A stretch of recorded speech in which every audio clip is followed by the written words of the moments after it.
এ কি কাকুলি, এ তুমি কি করছো? মাংসগুলোতে জল ছেটাচ্ছ কেন? মাংসগুলোতে জল ছেটালে তো ওজন দ্বিগুণ বেড়ে যাবে। মাংসগুলোতে আর জল ছিটিও না কাকুলি। চুপ করো যোগু, এত জোরে জোরে চেঁচিয়ে বাজারের মাঝে এসব বলছো কেন? হ্যাঁ, দেখছো না আমি চুপি চুপি করে জল দিচ্ছি মাংসে?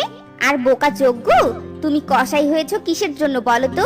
তুমি কি জানো না মাংসের ওজন বাড়লেই তো আমাদের লাভ? চুপি চুপি তুমি খরিদ্দের ডাকো, এদিকে আমি চুপি চুপি বাকি মাংসগুলোতে জল ছেটানো শেষ করি।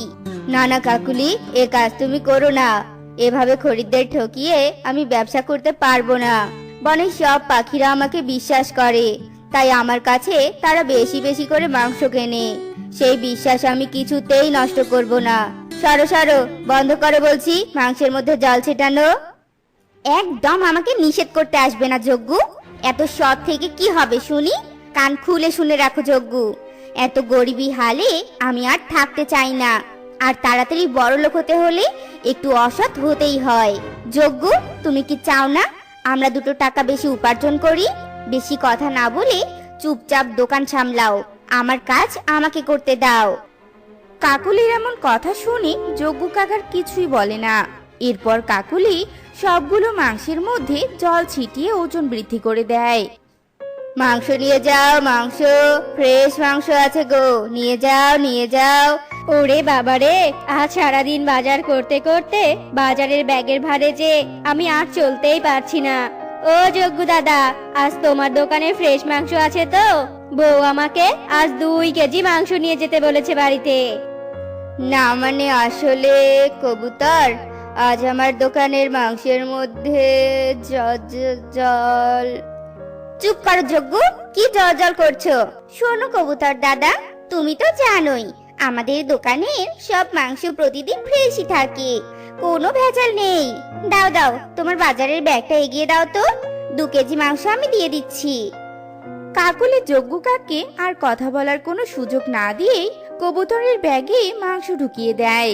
এভাবে মাংস বিক্রি করে যজ্ঞ কাকার কাকুলি অনেকগুলো টাকা পায়। দেখেছো দেখেছো যজ্ঞ, দেখে নাও আমার বুদ্ধিটা কেমন কাজে দিয়েছে। এমন বুদ্ধি করেছি যে মাংসের ওজন বেড়েছে কিন্তু মাংস বাড়েনি, আর এদিকে বেশি লাভও হচ্ছে। শোনো যজ্ঞ, এবার তুমি আমার কথা শোনো, আর তুমি এখন থেকে আমার কথা মতোই মাংসের দোকান চালাবে, বুঝতে পেরেছো? কখনোই না কাকুলি, কখনোই না। আমি তোমার এসব বাজে খারাপ বুদ্ধি কখনোই শুনবো না। তুমি তো জানোই অসৎ কাজ করার ফল একদম ভালো হয় না। যদি কোনোদিন বনের পাখিরা বুঝতে পারে আমরা দুজনে মিলে তাদের ভেজালযুক্ত মাংস দিয়ে ঠকাচ্ছি, ভেবে দেখেছো কি হাল করবে সবাই আমাদের?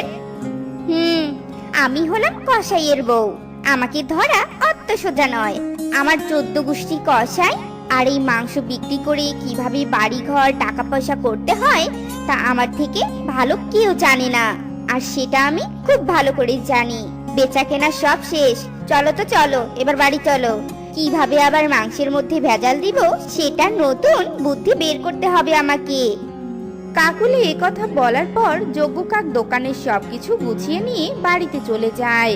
এভাবেই সেই দিনটি কেটে যায়। পরের দিন সকালবেলা যজ্ঞ কাক মাংস বিক্রির উদ্দেশ্যে তার বাড়িতে আবারও একটা ছাগল জবাই করে।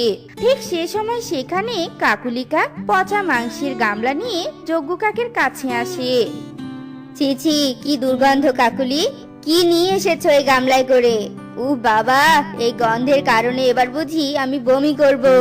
আরে যজ্ঞ, এই গামলায় করে তো 2 দিন আগের বেঁচে যাওয়া মাংসগুলো এনেছি, যদিও বা পচে গেছে, তাতে কি হয়েছে বলো তো? এই মাংসগুলো তুমি ভালো মাংসের সাথে মিশিয়ে দাও তো, পচা মাংসগুলো ফেলে দিয়ে কি লাভ বলো তো? তুমি কি পাগল হয়ে গেছো কাকুলি? কাল তুমি মাংসের মধ্যে জল মেশালে, আজ আবার এই টাটকা মাংসের মধ্যে পচা মাংস মেশাতে চাও? এসব করা কি আমাদের ঠিক হচ্ছে কাকুলি? খবরদার কাকুলি, এই পচা দুর্গন্ধময় মাংস কিছুতেই ভালো মাংসের মধ্যে মেশাবে না। আহা যজ্ঞ সোনা, তুমি রাগ করছো কেন? পচা মাংসগুলো তো আমি ভালোর জন্যই মেশাচ্ছি। এই পচা মাংসগুলোর জন্য আজকের মাংসগুলোর পরিমাণ বেশি হয়ে যাবে, দেখেছো না? আর ছাগল কেটে কতটুকু মাংস হয়েছে? এইটুকু মাংস বিক্রি করে কি এমন লাভ হবে বলো তো? তুমি আমাকে আর যাই বলো না কেন, আমি তোমাকে এই অন্যায় কাজ কিছুতেই করতে দিব না।